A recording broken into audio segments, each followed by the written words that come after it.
জমি থেকেও অবাধে চলছে মাটি মাফিয়াদের দৌরাত্ম।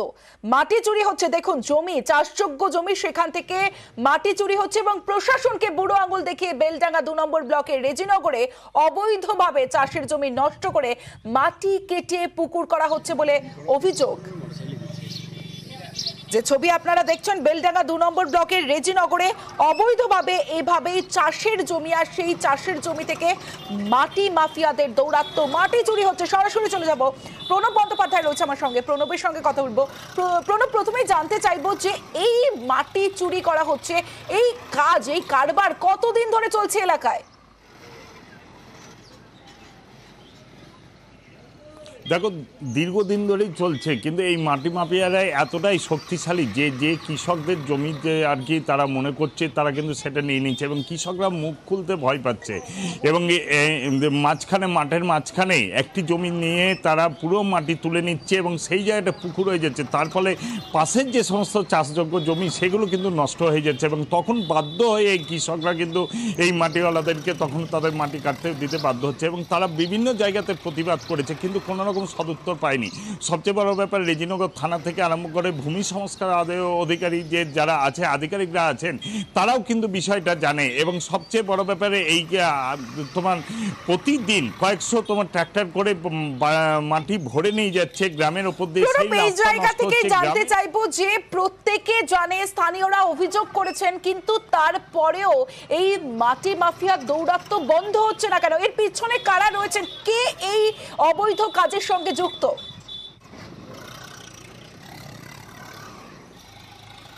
দেখো, অবৈধ কাজের সঙ্গে নিশ্চয়ই শাসক দলের মদত রয়েছে বলেই কিন্তু এই এলাকার গ্রামবাসীরা জানাচ্ছেন, কারণ তাদের ভয়েই আর কি তারা মুখ খুলতে পারছে না।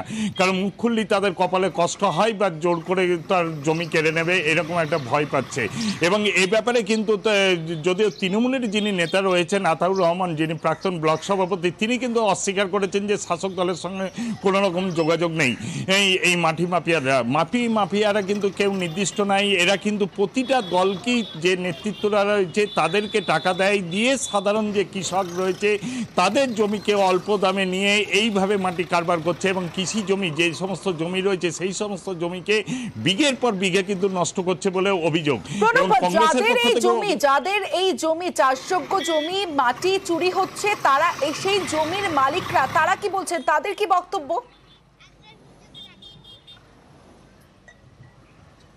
দেখো, তারা কিন্তু প্রকাশ্যে মুখ খুলতে ভয় পাচ্ছে, কারণ তারা যদি প্রতিবাদ করে তাহলে জানে যে তাদের কপালে কষ্ট আছে, তাদের যে সমস্ত চাষযোগ্য জমি রয়েছে তারা আর চাষই করতে পারবে না। সেই কারণে কিন্তু তারা কেউ মুখ খুলছে না বা তারা বাধা দেওয়ারও ক্ষমতা নেই। তার মানে প্রণব ভয় পাচ্ছেন, মানে জমির যারা মালিক তারা ভয় পাচ্ছেন, তাহলে এর পেছনে কোনো প্রভাবশালী কেউ আছে?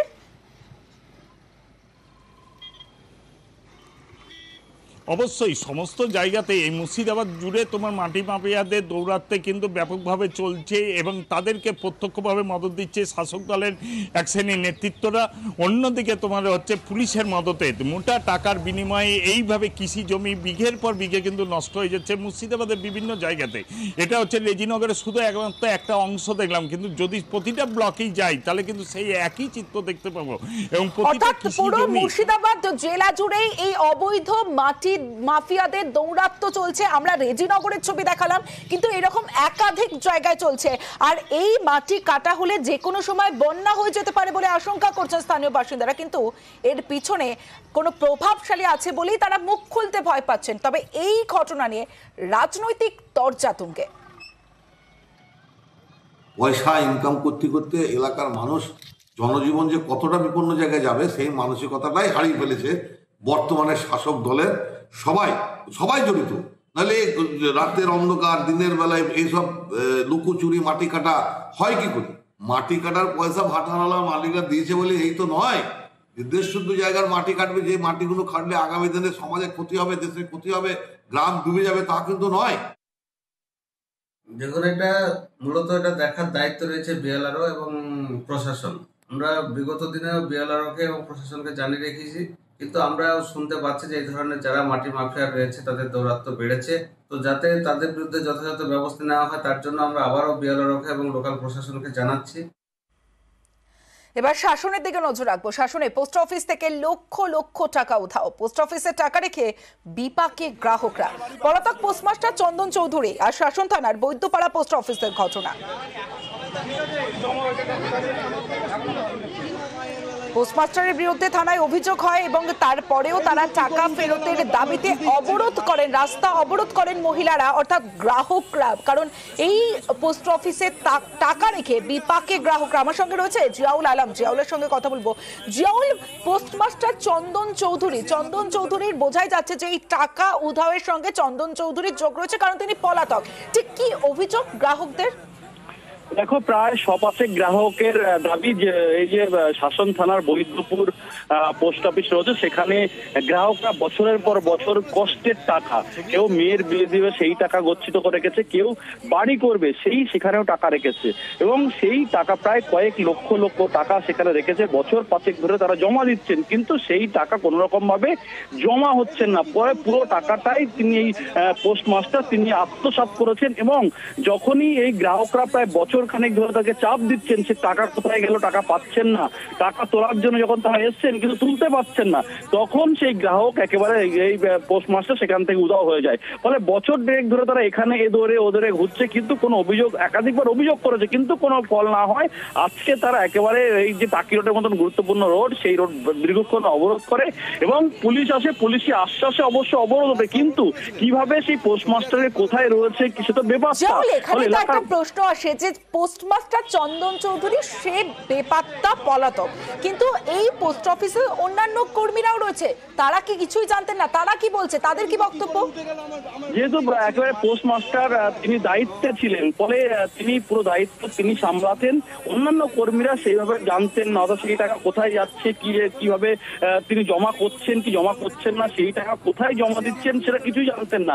ফলে তারাও বিপাকে পড়তেন, তাদেরকে ধরেও বিক্ষোভ দেখাচ্ছে এলাকার মানুষজন। ফলে আজকের বাধ্য হয়ে তারা বিক্ষোভ দেখিয়েছেন এবং তাদের একটাই দাবি, টাকা তাদের ফেরত দিতে হবে।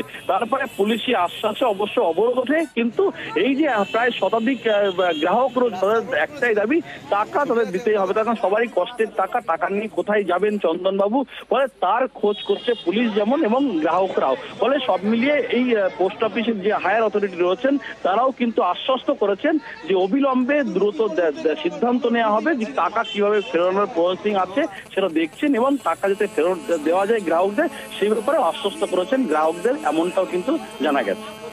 বেশ জিয়াউল, এই আপডেট করার নামে এই 30,000 টাকার 10,000 আর 20,000 দুবারে টাকাটা তুলে নিয়ে লাস্টে অ্যাকাউন্টে এখন আপডেট করা আছে। কতদিন আগে হয়েছে এটা? 5-7 দিন আগে। 5-7 দিন। হ্যাঁ, এরকম আপনার মতো আর কত লোকের হয়েছে এরকম? প্রচুর লোকের আছে।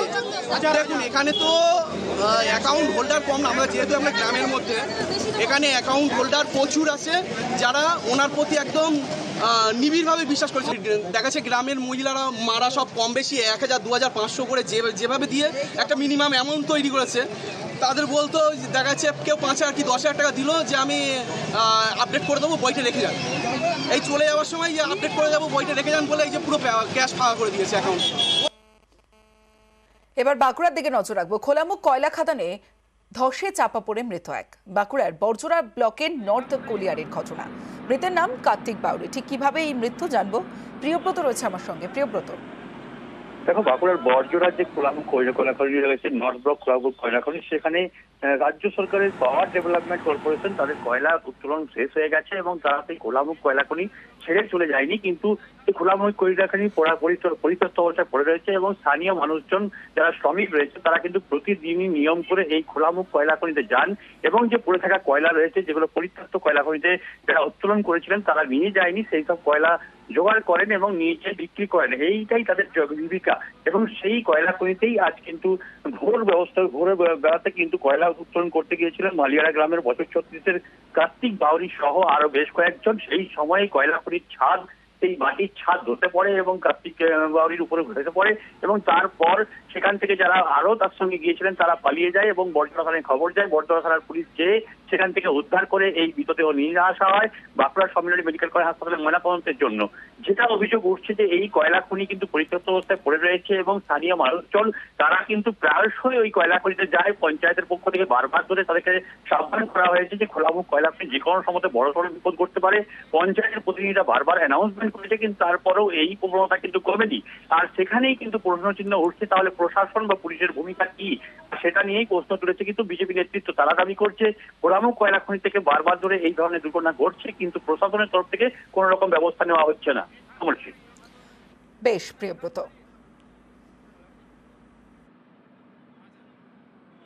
একজনই মারা গেছে। তার বাড়ি কোথায়? মালিয়াড়া। আচ্ছা, কখন ঘটে ঘটনাটা? সকাল 6টা সাড়ে 6টা। এরকম দুর্ঘটনা প্রায় বলতে আগে হয়েছিল, আর এই খাতানটাতে আবার এই যে আজকে প্রথম হলো। সতর্ক বার্তা দেওয়া সত্ত্বেও বারবার প্রশাসনিকভাবে আমাদের পক্ষ থেকেও, কোলেরি কর্তৃপক্ষ থেকেও বারবার নিষেধ করা সত্ত্বেও বেআইনিভাবে এরা কয়লা এইভাবে বের করতে যায় জীবনের ঝুঁকি নিয়ে। সেই ঝুঁকি নিয়ে কয়লা বের করতে এসে উপর থেকে ধস ছেড়ে যেয়ে চাপা পড়ে। বাকি যারা থাকে তারা ভয়ে ছুটে চলে যায়। একজন কার্তিক বাউরি, বাবার নাম নবীন বাউরি, মালিয়াড়ায় বাড়ি। ওরা ছিল কতজন সেটা দেখি নাই, কিন্তু আমরা খবর পেলাম যে একসাথে 4-5 জন ছিল, বাকিরা সব চলে গেছে। শাসক দলের নেতা নেত্রীরা সেখান থেকে প্রচুর টাকার মুনাফা করছে এবং প্রচুর টাকার বেআইনিভাবে সেখান থেকে কয়লা উত্তোলন করছে। আজকে ঘুঘুর বাসাতে পরিণত হয়েছে এই কয়লা খনিগুলি। বর্জরাতে সাধারণ মানুষের কোনো নিরাপত্তা নেই। তারা আজকে গিনিপিকের মতো আচরণ করা হচ্ছে, গিনিপিকের মতো ব্যবহার করা হচ্ছে সাধারণ মানুষকে, তাই অকালে প্রাণ যাচ্ছে। শামশেরগঞ্জের দিকে নজর রাখবো। মুর্শিদাবাদের শামশেরগঞ্জের আইসিডিএস কেন্দ্রে বিক্ষোভ। আইসিডিএস কেন্দ্রে তালা মেরে বিক্ষোভ দেখান অভিভাবকরা, কারণ নিম্নমানের খাবার দেওয়ার অভিযোগ। ঠিকমতো খাবার না দেওয়া নিয়ে রীতিমতো বিক্ষোভ এবং আইসিডিএস এর গেটে তালা দিয়ে বিক্ষোভ দেখান অভিভাবকরা।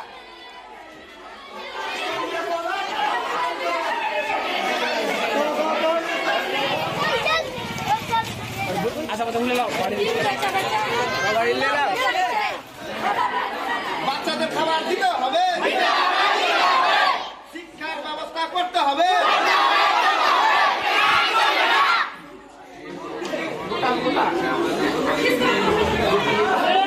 আমার সঙ্গে প্রণব, বোঝাই যাচ্ছে যে এই যে অভিভাবকদের দাবি যে ঠিকমতো খাবার দেওয়া হয় না, এবং খাবার দিলেও সেটা নিম্নমানের খাবার দেওয়া হয়, ঠিক কি অভিযোগ? দেখো, অভিযোগ দীর্ঘদিনের যে এই আইসিডিএস যে অঙ্গনারী সেন্টার, সেই অঙ্গনারী সেন্টারে যে ছোট শিশুদেরকে খাবার দেওয়ার কথা যে পরিমাণ, সেই পরিমাণ কিন্তু দেওয়া হয় না, এবং যেটা দেওয়া হয় সেটা নিম্নমানের। এবং প্রতিদিন যে ডিম দেওয়ার কথা থাকলেও সেই ডিমও দেওয়া হয় না বলে অভিযোগ। এবং এই অভিযোগ তুলি কিন্তু আজকে সকালবেলাতে অভিভাবকরা এসে বিক্ষোভ দেখায় এবং অঙ্গনারী সেন্টারে তোমার তালা বন্ধ করে দিয়ে তারা বিক্ষোভ দেখাতে শুরু করে। যদিও যে ওয়ার্কার রয়েছেন তিনি কিন্তু সেই অভিযোগের সত্যতা স্বীকার করেননি। পরে পরিস্থিতি সামলাতে শামশেরগঞ্জ থানার পুলিশ আসে এবং সিডিপিও ঘটনাস্থলে আছেন, এবং সিডিপিও আশ্বাস দেন যে পুরো ঘটনা তদন্ত করে ব্যবস্থা নেওয়া হবে। তারপরে কিন্তু অভিভাবকরা তালা খুলে দেয় এবং বিক্ষোভ থামায়, এবং পুরো ঘটনা তদন্ত করছে সিডিপিওর পক্ষ থেকে। পুরো ঘটনা তদন্ত করা হচ্ছে। বেশ প্রণব।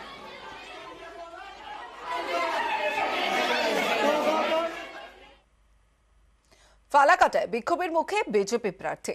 দেওগাঁওয়ে বিজেপি প্রার্থী মনোজ টিগ্গাকে ঘিরে বিক্ষোভ, গো ব্যাক স্লোগান। বিজেপি বিধায়ক দীপক বর্মনকেও রাতে অগ্নিকাণ্ডের পর গ্রামে বিজেপি নেতারা আর বিজেপি প্রার্থী বিধায়ককে ঘিরে রীতিমতো বিক্ষোভ। তৃণমূল নেতার উস্কানিতে বিক্ষোভের অভিযোগ বিজেপির, যদিও অভিযোগ খারিজ জেলা তৃণমূল নেতৃত্বের।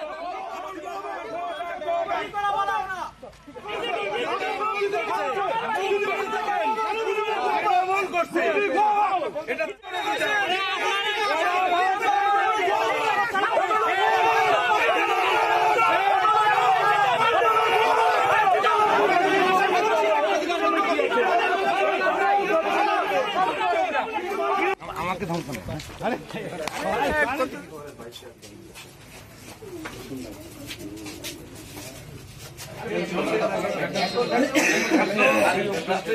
মানে ক্ষতির সম্ভাবনা ছিল। আরেকটা বাড়ি ওই আমি বাইরে আগুন পরে দেখি বাড়তে এদিকে ঘটাই দিতে বিশাল তো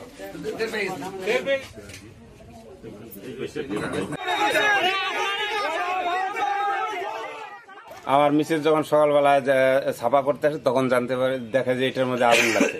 রাত্রিবেলা আপনার টের পান? না, রাত্রিবেলা আমরা পাই নাই। তখন আমাকে বলে যে কে আগুন লাগাই দিছে।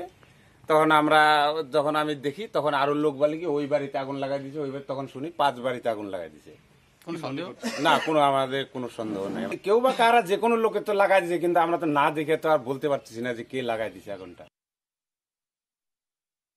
আপনারা জানেন যে অন্য অন্য রাজ্যে ভোট হয়, কিন্তু মানুষ জানে না যে কিভাবে হয়, শান্তিপ্রিয় ভাবে ভোটটা হয়ে যায়। কিন্তু পশ্চিমবঙ্গে যখনই ভোট ঘোষণা হয় প্রত্যেকবার কোনো না কোনো এখানে সন্ত্রাস করা হয়, মার্ডার করা হয়। আমাদের যারা কর্মী থাকে তাদেরকে সেটারই একটা উদাহরণ হিসাবে আপনারা আজকে ফালাকাটা বিধানসভায় দেওগাঁও গ্রাম পঞ্চায়েত এলাকাতে দেখতে পেরেছেন যে কিভাবে মোটরসাইকেলে আগুন লাগিয়ে দেওয়া হয়েছে এবং সর্বস্ব নষ্ট করে দেওয়া হয়েছে। এখানে আমরা এটাকে প্রশাসনকে জানাবো এবং আমরা চাই তাদেরকে চিহ্নিত করে অবিলম্বে তাদেরকে গ্রেপ্তার করা হোক। আমি কখনো বলিনি রাজনৈতিক এটা কোনো কারণ, এখনো বলবো না।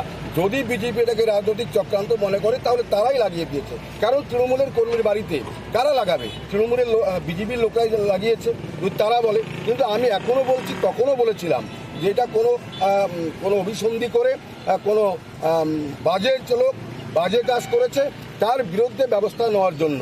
চক্রান্ত যেই করুক না কেন, চক্রান্ত করেই হোক, যাই করে হোক, এটাকে আমাদের রাজনৈতিক লোক লাগানো চাইনি।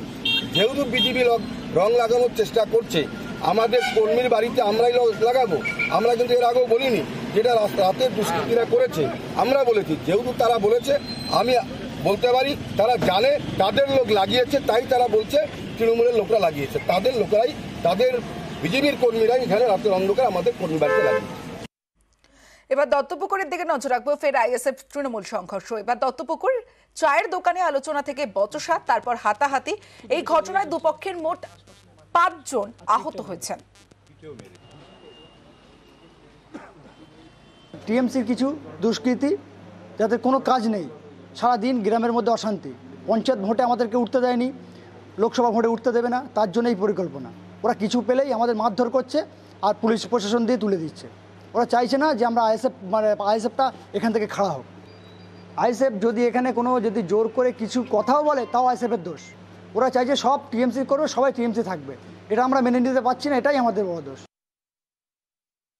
দুই ভাই মিলে কথা বলছিল, কিন্তু এখানে আইএসএফের কিছু দুষ্কৃতী ছিল। তারা সে দুই ভাইয়ের কথোপকথনের ভিতরে ঢুকে একটা কেওয়াস তৈরি করার চেষ্টা করা হয়েছে। ওটা নিয়ে তারা গায়ের জোর দেখাচ্ছে, অসভ্য ভাষা গালাগালি করেছে। ঘটনাটা ঘটেছে একটা কোনো জায়গায় কেওয়াস হলে, মারপিট হলে ওর গায়ে লাগে ব্যাপারটাই হয়েছে। এরকম কোনো ব্যাপার নেই যে তাদেরকে মারধর করা হয়েছে। তাদেরকে ইন্টেনশনালি তারা মারপিট তৈরি করার জন্য বাধ্য করেছে, আমার পরিস্থিতি তৈরি হয়েছে। গঙ্গারামপুরে তৃণমূল বিজেপির সংঘর্ষে উত্তেজনা, পতাকা টাঙানো ঘিরে সংঘর্ষে আহত 4 জন। গঙ্গারামপুরের 11 নম্বর ওয়ার্ডের ঘটনা। আহতরা হাসপাতালে চিকিৎসাধীন। গঙ্গারামপুরের যে ছবি দেখছেন, তৃণমূল বিজেপির সংঘর্ষ, আর সেই সংঘর্ষে উত্তেজনা। সেখানে বিজেপি আশ্রিত দুষ্কৃতীরা তাকে আক্রমণ করে এবং তার মাথায় ইট দিয়ে বাড়ি মারে। সে সিভিয়ারলি ইনজিওর্ড, তার সিটি স্ক্যান করানো হয়। ওদের তো পায়ের তলার মাটি সরে গেছে, তার কারণ তারা বুঝতে পারছে যে এই কেন্দ্র থেকে বিপ্লব মিত্র জয়লাভ শুধুমাত্র সময়ের অপেক্ষা। তাই একটা গন্ডগোল করে পরিবেশটাকে নষ্ট করার চেষ্টা করছে। যেহেতু পতাকা আমরা আগে লাগিয়েছি, এটাই অপরাধ হয়ে গেছে। কেন তুমি পুরানপাড়া বুধে পতাকা লাগিয়েছি? ওকে ধনঞ্জয়কে দেখার পরে ওকে সঙ্গে সঙ্গে মাইকে দাঁড় করায় বলে যে পুরানপাড়া বুধে কেন তোরা বিজেপির পতাকা লাগিয়েছিস? এখানে শুধু তৃণমূলের পতাকা থাকবে, বিজেপির কোনো পতাকা থাকবে না। ও তখন বলছে আমরা দল করি, আমরা পতাকা লাগিয়েছি। এই কথা বলার সঙ্গে সঙ্গে ওরা 10-12 জন ছিল, একদম ওকে মারতে শুরু করে এবং সেখানে ইট ছিল, ইট দিয়েও মারতে শুরু করে। ও তখন চিৎকার করলে ওর বাড়ির লোকজন তখন ওকে দৌড়িয়ে আসার পরে এবার বাড়ির লোকে ওর দাদা, ধনঞ্জয়ের দাদাকেও একদম মেরে নাক মুখ ফেটিয়ে দিয়েছে।